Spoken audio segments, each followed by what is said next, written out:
Pembulian itu kan yang memang pada intinya kita harus pahami itu adalah tindakan yang menyakiti. Jadi tujuannya itu sudah ada tindakan yang menyakiti, yang dilakukan dengan sengaja, juga berulang. Kadang-kadang ada orang bilang bahwa dari yang superior untuk yang inferior, padahal nggak juga gitu loh, bahwa ini memang terjadi dari interaksi kedua belah pihak kan seperti itu. Tapi tindakan yang sifatnya agresif yang menyakiti. Nama saya Hesti, saya ibu dari 1 orang anak, usia 4 tahun. Saya Nurul, saya ibu rumah tangga dengan 3 orang anak. Saya Prima. Ada sih. Sepertinya tidak ada ya. Tiba-tiba pada suatu hari, ada kakak kelas cewek bersama gengnya mengajak saya ke belakang sekolah. Waktu itu salah satunya mengambil ciduk yang berisi dengan air, dan saya sempat disiram air waktu itu dengan alasan katanya saya merebut gebetannya. Tidak sampai dipukul memang gitu, cuma disiram air itu agak mengagetkan juga ya. Oke, saya akan menceritakan pengalaman kurang menyenangkan yang menimpa anak saya. Yang pertama, jadi saat itu dia kelas 2 SD, ada temannya laki-laki yang melakukan, saya bilang kekerasan fisik ya kepada anak saya. Jadi waktu itu siang hari pulang sekolah, saya melihat kondisi anak saya itu di bibirnya sudah bengkak, kayak jontor gitu ya. Nah itu lukanya lumayan parah. Kemudian saya tanya ke anak saya kenapa, apa yang terjadi. Kemudian dia menjelaskan, dia menjawab kalau tadi temannya laki-laki itu sedang bermain gagang sapu dan mengenai bibirnya. Nah itu berdasarkan cerita dari anak saya itu, ternyata anak laki-laki itu tidak hanya melakukannya 1 kali, jadi sebelumnya itu sudah sering melakukan keisengan. Seperti ketika sholat bersama di sekolah itu dalam kondisi sujud itu kepalanya diinjak.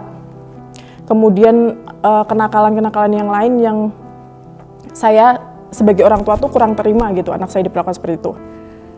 Saya waktu itu wisata bersama teman-teman saya dan guru-guru saya, naik bis.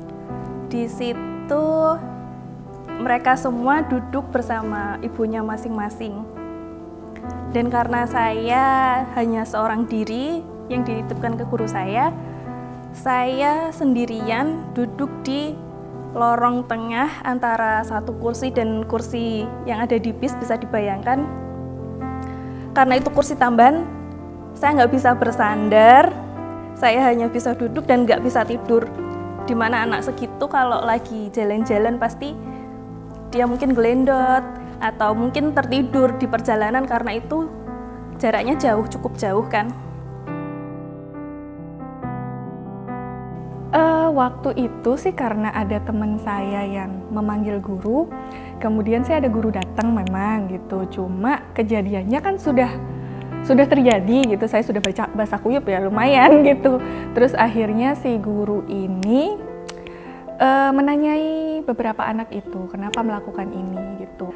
Pada waktu itu saya juga sempat bertanya salahku apa gitu, kenapa apa ya, menurut saya sih mereka terlalu cepat menyimpulkan ya gitu. Tapi waktu itu sih karena ada guru datang jadi masalahnya mungkin selesai sampai di situ. Saya hanya merasa tidak nyaman waktu itu. Saya tidak pernah komplain atau cerita ke orang tua saya tentang apa yang saya alami. Saya minta nomor kontak orang tua murid tersebut ke wali kelasnya.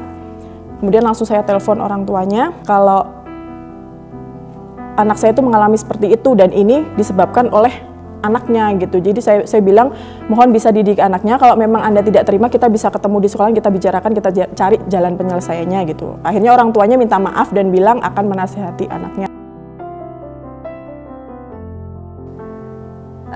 Apakah bisa dibilang trauma jika saya lebih ingin memprotek anak saya agar anak saya tidak mengalami hal serupa? Sepengetahuan saya selama kami ngobrol setelah kejadian itu sih, yaitu tadi karena saya kuatkan ke dianya bahwa jangan lemah gitu, jangan nangis kalau ada kejadian seperti itu harus berani melawan. Nah, saya lihat perkembangannya sampai dia kelas 6 ini, ya tadi seperti yang saya sampaikan bahwa dia bertumbuh jadi anak yang lebih berani gitu. Jadi bisa dibilang malah di kelasnya tuh sekarang dia jadi anak yang ini ya, sedikit tegas gitu, tegas ke teman-temannya gitu. Saya lebih menghindari deket sama cowok yang populer. Karena anggapan saya, kalau cowok itu populer, saya bakal banyak musuh. Iya nggak sih? Bener ya? Saya mungkin akan mengalami kejadian serupa. Jadi bisa dibilang traumatik juga sih. Jadi dampaknya dari mulai tadi, ringan, murung, sedih, penurunan akademik, sampai gangguan yang cukup berat. Beratnya apa? Sampai self-harm, menyakiti diri sendiri. Bahkan ada yang di sini tuh sampai school refusal, menolak untuk sekolah, sampai takut untuk sekolah. Kayaknya kalau saya ketemu saya waktu itu, saya akan bilang harusnya kamu ngomong nih, paling nggak sama orang tua. Akan memilih untuk tidak ikut di rumah saja seperti itu. Mungkin saya harus mulai mengajari anak saya keterbukaan. Jadi ketika dia mengalami hal buruk di sekolah atau di lingkungan, dia bisa cerita, dia bisa sharing kepada orang tuanya. Jadi saya bisa antisipasi, saya bisa memberitahu atau memberi nasihat agar dia langkah apa yang harus dia ambil ketika dia mengalami hal yang buruk. Untuk saat ini, karena saya sudah punya anak, saya membiasakan anak-anak saya untuk bercerita apapun itu. Meskipun itu hanya bukan tentang bullying ya gitu. Meskipun itu hanya sekedar tadi di sekolah makan apa, tadi di sekolah belajar apa, main apa, saya membiasakan diri saya yang bertanya kepada anak-anak saya. Harus berani untuk melawan.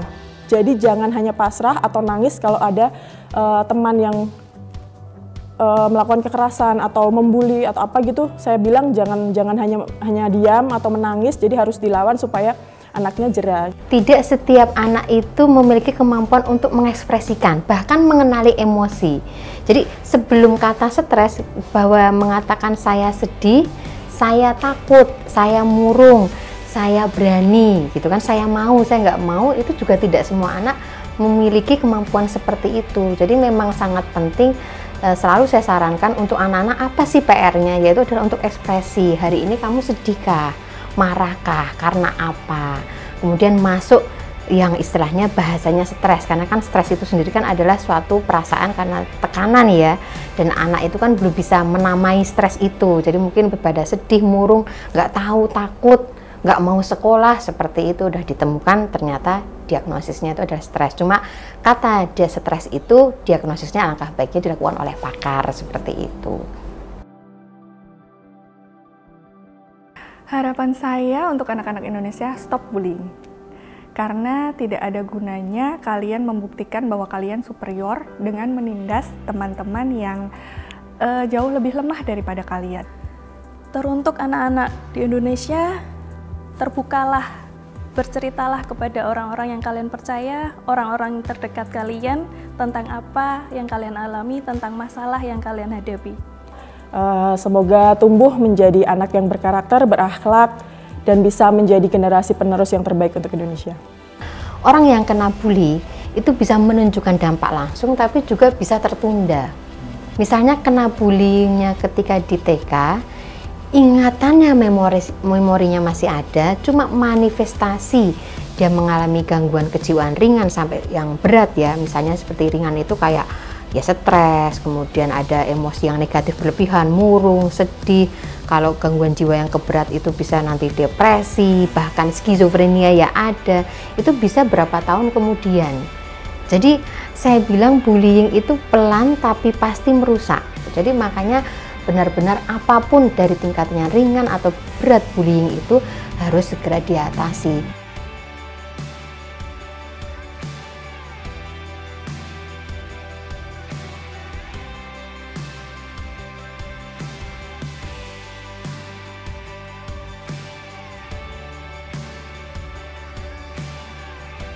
Selamat Hari Anak Nasional untuk anak-anak di seluruh Indonesia. Tanggal 23 Juli 2022. Anak terlindungi, Indonesia maju.